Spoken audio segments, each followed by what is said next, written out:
hata turudi nyumbani kuliko kuendelea kwa sababu mimi nimechoka. Vanessa, nakuomba please, nakuomba nisikize. Mama mwenyewe atafurahi akikuona. Tunakaribia fika, usikate tamaa. Vanessa. Sawa basi.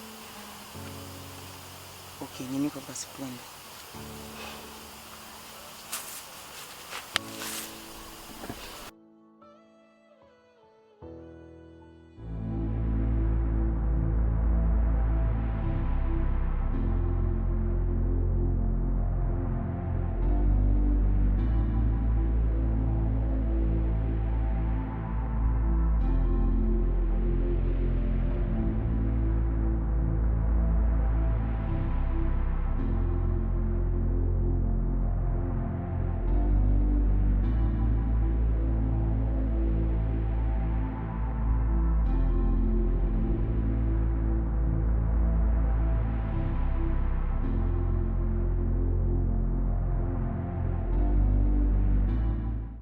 Kaka zangu, nimeona kuwa njia ambayo nilikuwa nimefuata ni njia mbaya sana.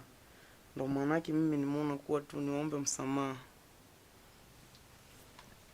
Hapo kwenye msamaha. Hivi umeme ni wewe au ni malaika amekushukia?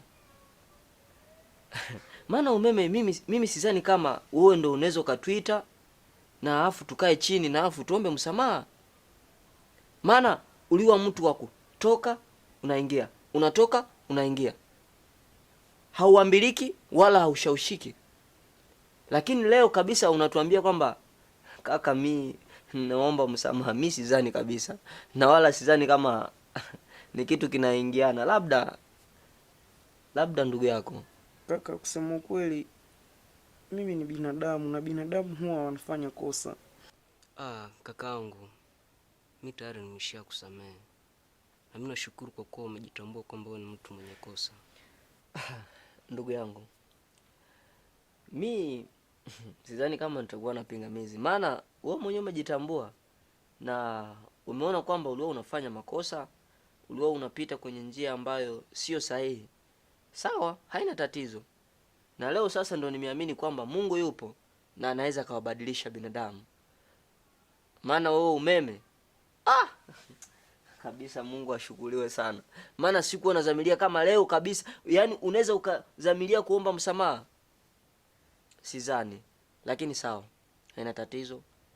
Sisi tunakupenda kama ndugu yetu. Na wewe ni ndugu yetu, hatuwezi kukatalia msamaha. Tushakusamehe.